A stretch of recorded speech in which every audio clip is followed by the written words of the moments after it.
Muy buen día a todas las personas que me escuchan. A continuación les estaré presentando la investigación titulada Caracterización de la violencia en la relación de pareja, una aproximación a su estudio, que está bajo la autoría de quien les habla, Chabelito Riente Menéndez, la doctora Alicia Hernández Montaño y el doctor José González Tovar. Según estimaciones de la Organización Mundial de la Salud, un 35% de las mujeres han vivenciado violencia en algún momento de su vida. Un tercio de ellas han sido víctimas de violencia de pareja y un 38% del total de feminicidios acontecen a manos de la pareja o expareja de la víctima. En comparación con las mujeres que no han sido víctimas de violencia conyugal, estas representan un 16% más de probabilidades de dar a luz a bebés con bajo peso, el doble de probabilidades de abortar y de padecer una depresión. En algunas regiones incluso son 1.5 veces más propensas a contraer el VIH. Aunque la violencia de pareja, que se circunscribe a la violencia de género, ha estado presente desde inicios de la historia de la humanidad, pues no es hasta 1993, en el marco de la Conferencia Mundial de Derechos Humanos en Viena, que se aprueba la Declaración de las Naciones Unidas sobre la eliminación de la violencia contra la mujer, definiéndose como todo acto que resulte o pueda tener como resultado un daño físico, sexual o psicológico para la mujer, inclusive las amenazas de tales actos, la coacción o la privación arbitraria de libertad, tanto si se producen en la vida pública como en la vida privada. En el marco de las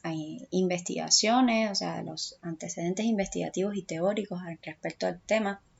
pues se han abordado cuáles son algunos de los factores de riesgo que pueden influir en la aparición de la violencia de pareja, las principales características de la relación de pareja en sí, las características propias de la violencia, o sea, las fases que la definen y demás, así como algunos de los motivos que sustentan la permanencia de la víctima en la relación de pareja, así como las consecuencias o impactos en la salud física y mental. Acerca del presente estudio encontramos que el objetivo es identificar las características generales de la violencia de pareja desde la experiencia de una mujer víctima de maltrato para generar apuntes en el diseño de investigación del proyecto tesis. El método, pues es una investigación cualitativa de estudio de caso único abordado desde el enfoque de la teoría fundamentada, elegida para el diseño metodológico y el posterior análisis del dato cualitativo. En cuanto a sus participantes, pues estuvo conformada por una joven de 20 años, por lo tanto es una muestra no probabilística y por conveniencia. Asimismo, los investigadores pues diseñaron una entrevista semiestructurada para el levantamiento de la información y en cuanto a los procedimientos se generó un libro de códigos para poder realizar y confeccionar la red de análisis y procesamiento, pues se llevó a cabo mediante el Atlas-T en su versión 7 y por supuesto se garantizaron los aspectos éticos que tienen que ver con el respeto a la confidencialidad, el anonimato, así como el consentimiento informado y autorizo de la participante para participar en la investigación. Ya de cara a los resultados que encontramos, vemos que en los relatos de la participante,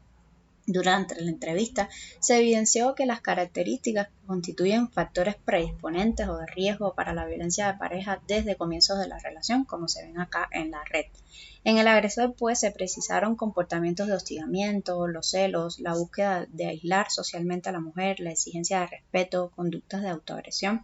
ante las posibilidades de separación de esta, así como el excesivo control sobre sus relaciones y sus comunicaciones. En el relato, además, pudimos ver que se constata que los maltratos comenzaron con expresiones sutiles de violencia psicológica a través de burlas y humillaciones. Con el paso del tiempo, pues la violencia se fue intensificando, los insultos trascendieron hasta convertirse ya más en amenazas y posteriormente en agresiones físicas como bofetadas, empujones, amenazas con cuchillos, estrangulamiento, así como abusos sexuales, llegando incluso a la violación en más de una ocasión.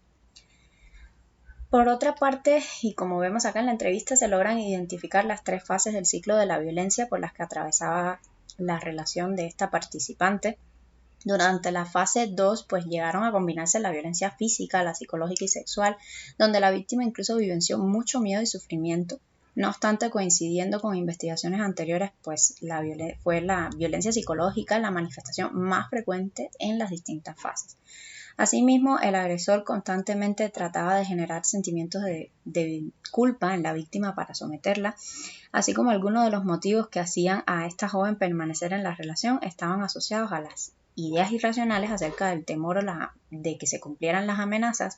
de que se culpaba también a sí misma por haber estado en esa situación, así como la vergüenza social, o sea, el qué pensarán los otros. Tal como refieren algunos autores, y se constatan las características del contexto sociocultural, intervienen en la percepción individual y social de los que la habitan e influyen en el proceso de su naturalización de la violencia, la que se resiste al cambio debido a que tiene una fuerte carga emotiva. La exposición al maltrato trajo consigo consecuencias en la salud tanto física como mental de esta participante. Algunas de las sintomatologías clínicas que pudieron identificarse pues se asociaron con alteraciones del sueño, ataques de ansiedad, dificultades en el establecimiento de las relaciones interpersonales e íntimas,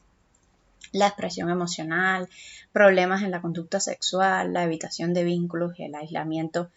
coincidiendo pues con muchísimos de los apuntes que señalan las investigaciones anteriores.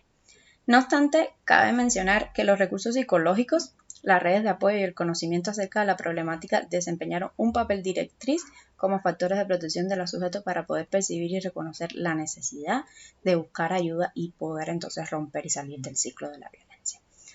Asimismo, su vivencia como sobreviviente de violencia pues ha influido en sus percepciones y creencias acerca del maltrato en general, lo que además está fuertemente vinculado con que tiene una condición de embarazo. En sus parlamentos aún se constatan estrategias cognitivas que le permiten afrontar la situación violenta y establecer una consonancia, digamos que cognitiva, entre el daño psicológico que vivenció y su permanencia en la relación, tendiendo a distorsionar su percepción de la situación y a culpabilizarse hasta en la actualidad. De manera general, pues las conclusiones pues se lograron identificar algunas características como la presencia de violencia desde inicios de la relación, constituye un factor predictivo de su instauración a largo plazo, como ya veíamos.